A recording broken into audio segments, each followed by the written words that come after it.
Hello friends, welcome back to my channel SRK drama explain. Friends, ये video मैं लोगों के इंटरटेनमेंट के लिए बनाती हूँ, so please watch full, share, subscribe and like this video. जैसे कि फ्रेंड मैंने कहा था प्रीवियस पार्ट में कि मैं आप लोगों के लिए एक अमेजिंग सी स्टोरी लेकर आऊँगी, तो लेकर आ गई हूँ एक रिवेंज लव स्टोरी जो कि बहुत ही ज़्यादा अमेजिंग है, क्योंकि जिसमें हमारा हीरो रहता है वो हीरोइन से नफरत करता है और इस हद तक नफरत करता है कि उसे शादी करने की वो डिमांड करता है और फाइनली उसकी शादी हो भी जाती है। लेकिन आफ्टर मैरिज वो उसको बहुत ज़्यादा टॉर्चर करता है, जिसकी वजह से हमारी हीरोइन बहुत ज़्यादा हर्ट होती है और फाइनली यहाँ पर हमारी हीरोइन डिसाइड करती है कि वो उसे छोड़कर चली जाएगी। तभी हमारे हीरो को रियलाइज़ होता है कि वो तो उस लड़की से प्यार करने लगा है। वो उसे रोकने की कोशिश करता है, लेकिन बहुत ज़्यादा देर हो चुकी थी, क्योंकि हीरोइन ने डिसाइड कर लिया था कि वो उसे छोड़कर जाएगी। तो देखते हैं इस ड्रामे में क्या हमारे हीरो को हमारी हीरोइन मिल पाती है या नहीं। इस पार्ट में दिखाया जाता है तियानछाई और उसका बेटा टिन दोनों आते हैं मिलने के लिए कॉन्ग के पास, जहां पर वो उससे बोलते हैं कि हमें विल के बारे में नियोंग को बता देना चाहिए। जिस पर कॉन्ग गुस्सा करता है और कहता है कि मेरे बगैर परमिशन के उस नियोंग को बिल्कुल भी बताना नहीं। अगर आपने बताया तो मुझसे बुरा कोई नहीं होगा। मैं सारे सिचुएशन को अंडर कंट्रोल में कर लूँगा और जब ये सारी प्रॉपर्टी मेरे नाम हो जाएगी तब मैं ये सब बताऊँगा। नेक्स्ट सीन में कॉन्ग को दिखाया जाता है जो नियोंग के घर पर उसकी जासूसी करने के लिए पहुँच चुका होता है। यहाँ पर दिखाया जाता है जो हमारी नियोंग रहती है वो अपने ड्रेस को चेंज करती है और ये सारा नज़ारा जो कॉन्ग रहता है वो बाहर से देख रहा होता है और फुल इंटरटेनमेंट होता रहता है। तभी वहाँ पर एक बच्चा आता है और वो बोलता है कि तुम मेरी दीदी को देख रहे हो, क्या मैं आवाज़ दूँ उन्हें बुलाऊँ। वो बच्चा चिल्लाने लगता है, जिस पर जो कॉन्ग रहता है उसे चुप कराता है और कहता है कि देखो ये सीक्रेट रहेगा हमारे और तुम्हारे बीच में। अगर तुम्हें चाहिए तो मैं इसके लिए तुम्हें पे भी कर दूंगा। ये लो कुछ अमाउंट, आई होप तुम इसे चॉकलेट खाकर खुश हो जाओगे और ये बात किसी को नहीं बताओगे। वो बच्चा वहाँ से चला जाता है तो जो कॉन्ग रहता है वो अपना अधूरा काम करता है।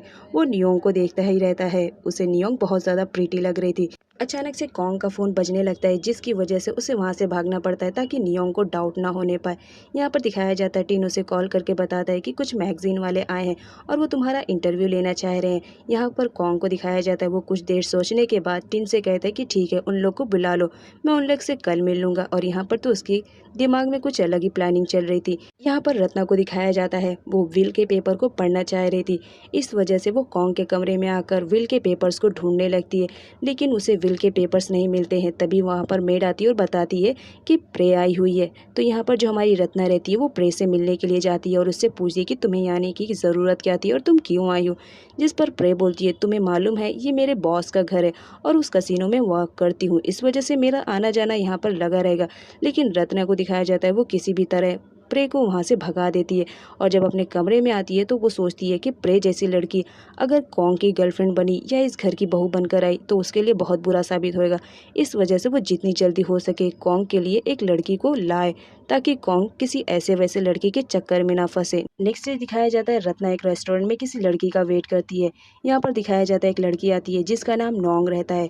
यहाँ पर रत्ना उसे एडवाइस देती है और उसे समझाने की कोशिश करती है कि देखो कॉन्ग बहुत ही ज़्यादा हैंडसम है और बहुत ही रिचेस्ट फैमिली से बिलोंग करता है, तो तुम्हारे लिए ये अच्छा ऑफर रहेगा अगर तुम उसे अपना बॉयफ्रेंड बना लोगी। यहाँ पर जो रत्ना रहती है वो फोर्स करती है नोंग को ताकि वो कॉन्ग को अपना बॉयफ्रेंड बना ले। और यहाँ पर जब के सामने इतना बेस्ट ऑफर रहता है तो वो उसे ठुकराना पसंद नहीं करती है और वो कहती है कि ठीक है मैं इस काम के लिए रेडी हूँ। यहाँ पर जो रत्ना रहती है वो बहुत ज़्यादा खुश होती है नोंग से और कहती है कि तुमने मेरा काम कर दिया तो याद रखना मैं तुम्हें उस घर की बहू बना कर ही रहूँगी। अब नेक्स्ट सीन में दिखाया जाता है हमारे कॉन्ग को जो कि बात लेता रहता है, लेकिन यहाँ पर दिखाया जाता है जो कॉन्ग रहता है वो तो नियोंग के बारे में ही सोच रहा होता है। उसी वक्त रत्ना आती है और कॉन्ग को बोलती है कि तुमसे मिलने के लिए कोई आया है, चलो वो तुमसे मिलना चाह रहा है। यहाँ पर दिखाया जाता है जो हमारा कॉन्ग रहता है वो रेडी होकर जाता है उस पर्सन से मिलने के लिए। यहाँ पर दिखाया जाता है जो हमारी नोंग रहती है वही रहती है।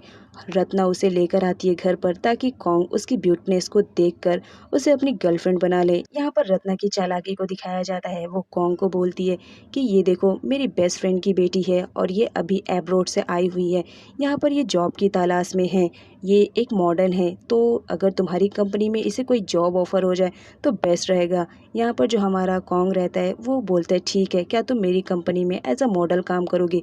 जिस पर जो नोंग रहती है वो रेडी हो जाती है। अब नेक्स्ट सीन में ये बात टिन को भी मालूम पड़ जाती है, तो वो कॉन्ग को बोलता है कि तुम किस लड़की को एज अ मॉडल ले रहे हो, तुम्हें मालूम भी है।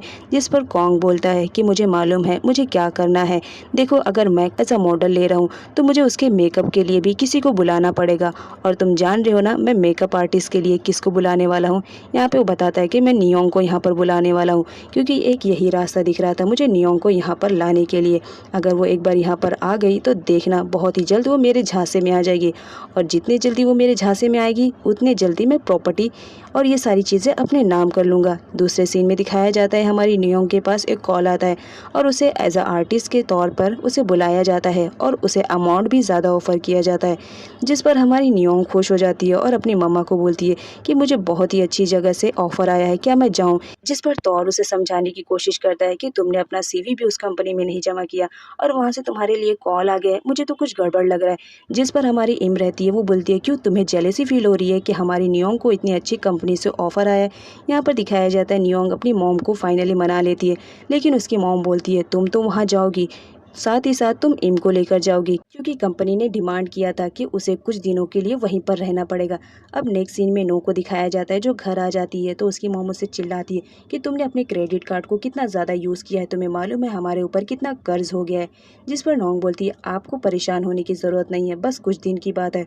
उसके बाद जब मेरा बॉयफ्रेंड कॉन्ग बन जाएगा तो ये सारा खर्च वही उठाएगा, आपको मालूम है मेरे पास कितना बढ़िया ऑफ़र आया है। और जब यहाँ पर उसकी मॉम सुनती है कि मेरी बेटी को इतना बढ़िया ऑफ़र आया, तो वो भी बहुत ज़्यादा खुश होती है और बोलती है आफ्टर ऑल तुम मेरी बेटी हो तो चालाकी तो तुम्हारे अंदर भी होनी ही चाहिए, क्योंकि मेरे अंदर जो है। अब नेक्स्ट सीन में दिखाया जाता है टिन को जो कि कॉन्ग के घर पर आता है, तो देखकर हैरान रहता है कि वहाँ पर तो बहुत ज़ोरों शोरों से सफाई वगैरह चल रही थी। जब टिन अंदर आता है तो वो कॉन्ग से पूछता है कि ये सब हो क्या रहा है, तो कॉन्ग बोलता है कि मेरी फ्यूचर वाइफ आने वाली है, तो मैं सोच रहा हूँ कि क्यों ना सारे घर को क्लीन कर दिया जाए, कितना अच्छा लगेगा जब वो आएगी और देखेगी कि इतनी क्लीननेस है हमारे घर में। तो हमारा जो टिन रहता है वो उसे समझाने की कोशिश करता है कि ऐसे काम करके तुम उसका दिल जीतना चाह रहे हो। जिस पर हमारा कॉन्ग बोलता है हाँ, यही सारे काम करके तो मैं उसका दिल जीतूंगा। खैर फिलहाल छोड़ो, टाइम हो गया है, वो आ ही रही होगी, मुझे उसके लिए बुके भी लेने जाना है और उसे रिसीव भी तो करना है पर्सनली, तो तुम अभी दूसरे काम देख लो, मैं उसे रिसीव करने के लिए जा रहा हूँ। अब नेक्स्ट सीन में हमारी नियोंग को दिखाया जाता है जो इम के साथ पहुंच जाती है कॉन्ग के घर पर। उसे मालूम नहीं रहता है कि ये घर कॉन्ग का है। वो तो उस घर की ब्यूटीनेस को देख के बहुत ज़्यादा अट्रैक्टिव हो जाती है और इम तो पागल ही हो जाती है। तभी वहाँ पर कॉन्ग को देखकर हमारी जो नियोंग रहती है वो शॉक में हो जाती है और बोलती है कि ये तुम्हारा घर है। जिस पर कॉन्ग बोलता है हाँ ये मेरा घर है। तो नियोंग बोलती है इसका मतलब ये सब तुमने प्लान किया था, तुम मुझे यहाँ लाना चाह रहे थे। कॉन्ग बोलता है ऐसी बात नहीं है, तुम एक बहुत ही बढ़िया मेकअप आर्टिस्ट हो, बस इसी वजह से मैं यहाँ पर लेकर आया हूँ, क्योंकि मैंने तुम्हारा काम देखा है, बहुत ही बढ़िया है, और मैं चाहता हूँ कि जिस मॉडल का मैगजीन में फ़ोटो छपे वो बहुत ही ज़्यादा अच्छी और खूबसूरत दिखे, ताकि मेरी कंपनी का भी नाम हो। बस इसी वजह से मैं तुम्हें लेकर यहाँ पर आया हूँ। अदरवाइज़ मेरे पास और भी मेकअप आर्टिस्ट है, मैं उन्हें ला सकता था, लेकिन मैंने देखा तुम्हारे आर्टिस्ट की तो लाजवाब है, इस वजह से मैंने तुम्हें हायर किया। उसके बाद कॉन्ग नियोन को बोलता है कि चलो अंदर चलते हैं। जो हमारी नियोन रहती है वो अंदर जाने लगती है। इधर पीठ को दिखाया जाता है वो अपने बेस्ट फ्रेंड की चालाकी पे बहुत ज़्यादा हंसते रहता है। अब नेक्स्ट सीन में दिखाया जाता है कॉन्ग नियोंग को लेकर आता है और उससे कहता है कि तुम बहुत दूर से ट्रैवल करके आई हो तो थक गई होगी, तो चलो क्यों ना साथ में लंच कर लेते हैं। हमारी नियोंग को बहुत ज़्यादा ऑकवर्ड फील होता है, वो बोलती है कि नहीं मैं घर से लंच करके आई हूँ, मुझे इसकी ज़रूरत नहीं है, और ये कहते हुए वो बाहर चली जाती है। इधर इम को दिखाया जाता है वो उन फूड को टेस्ट करने के लिए बहुत ज़्यादा एक्साइटेड रहती है और उसे टेस्ट करती है। इधर हमारी नियोंग को दिखाया जाता है वो कॉन्ग से पूछती है कि वो सारे लोग कहाँ गए जो मॉडल का शूट करने के लिए आने वाले हैं। जिस पर हमारा कॉन्ग बोलता है कि वो लोग तो अभी लेट आएंगे, तो इससे बेटर रहेगा कि चलो मैं तुम्हें मेरा गार्डन दिखा देता हूँ।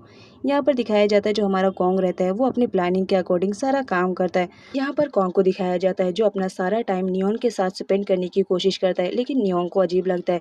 तो जो कॉन्ग रहता है वो बोलता है कि तुम मेरे ऑफिस चलो, मुझे तुमसे कुछ इंपॉर्टेंट बात करनी है और तुम्हें फ़ोटोज़ भी दिखानी है। तो हमारी जो नियोन रहती है वो चली जाती है। अब नेक्स्ट सीन में यहाँ पर इम को दिखाया जाता है जिसके थ्रू मालूम पड़ जाता है तोर को कि वो लोग इस वक्त कॉन्ग के घर पे है। तो तोर फटाफट जाता है पिट के पास और उसे बता देता है कि जो नियोंग है इस वक्त वो कॉन्ग के घर पर है, जिसकी वजह से उसकी मॉम अपनी बेटी के लिए फिक्रमंद हो जाती हैं और वो बोलती हैं कि मुझे मेरी बेटी के पास लेकर चलो। जिस पर तोर बोलता है कि मेरी गाड़ी थोड़ी सी खराब है, मैं उसे बनाकर आपको लेकर चलता हूँ। इधर कॉन्ग को दिखाया जाता है जो ऑफिस के नाम पर अपने बेडरूम में नियोंग को लेकर आता है। नियोंग को बहुत अजीब लगता है, वो बोलती है कि तुम मुझे ऑफिस में लेकर आए हो या अपने बेडरूम में। जिस पर कॉन्ग बोलता है क्यों, ये मेरा बेडरूम ज़रूर है लेकिन इसमें ऑफिस भी तो अटैच हो सकता है, तो ये मेरा ऑफिस है। चलो यहाँ पर मैं तुम्हें उस मॉडल की पिक्स दिखाता हूँ। वो मॉडल की पिक्स लेने के लिए जाता है। यहाँ पर हमारी नियोंग को दिखाया जाता है, उसे बहुत ज़्यादा अनकंफर्टेबल फील होता है, वो कभी किसी के घर ऐसे आई हुई नहीं थी। यहाँ पर जो कॉन्ग रहता है वो उसे पिक्स दिखाता है और उसके पास चिपकने की कोशिश करता है। जिस पर नियोंग बोलती है कि तुम दूर रहकर भी मुझसे बात कर सकते हो। कॉन्ग बोलता है कि मैं दूर तो रह जाऊँगा लेकिन देखो इस कमरे में कितना ज़्यादा अंधेरा है, रुको मैं कर्टन्स हटा देता हूँ। वो कर्टन्स हटाने के लिए जाता है और यहाँ पर दिखाया जाता है ये भी उसका एक प्लानिंग का पार्ट रहता है। यहाँ पर वो कर्टन्स को हटाता है, तभी नियोंग को बोलता है कि कर्टन्स लग रहा है कहीं फंस गया है, तुम भी मेरी हेल्प करो। तो जो हमारी नियोंग रहती है वो उसकी हेल्प करने के लिए जाती है, लेकिन अचानक से कॉन्ग गिरने की एक्टिंग करता है, जिसे बचाने के चक्कर में कॉन्ग और नियोंग दोनों एक दूसरे के ऊपर गिर जाते हैं।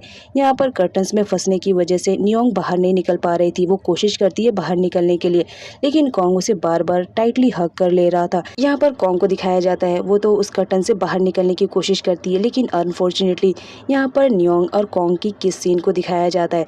उसी वक्त आ जाती है नोंग और उन दोनों को इस कंडीशन में देखकर शॉक्ड होकर और ज़ोर से चिल्लाने लगती है, जिसकी आवाज़ सुनकर रत्ना भी वहाँ आ जाती है। लॉन्ग उसे बताती है कि देखो इन दोनों का क्या चल रहा है, ये दोनों एक दूसरे के ऊपर थे और साथ ही साथ इनका किस सीन भी चल रहा था। अब जब रत्ना ये सब सुनती है तो बहुत ज़्यादा गुस्से में आ जाती है और वो हमारी नियोंग पर चिल्लाने लगती है और कहती है कि तुम पुअर लोग का यही काम रहता है, ज़रा भी अमीर लड़का देखा तो उसे फंसाने की कोशिश करते हो। जिस पर हमारी नियोंग को बहुत ज़्यादा बुरा लगता है, वो वहाँ से जाने लगती है। तो जो कॉन्ग रहता है वो एक्सप्लेन करने की कोशिश करता है कि देखिए ऐसी कोई बात नहीं है, वो तो बस एक एक्सीडेंट था जिसकी वजह से हम दोनों एक दूसरे के ऊपर गिर गए। आगे की वीडियो देखना बहुत ज़्यादा इंटरेस्टिंग रहेगा। क्या इतनी इंसल्ट के बाद भी हमारी नियोंग इस जॉब को एक्सेप्ट करेगी कि नहीं।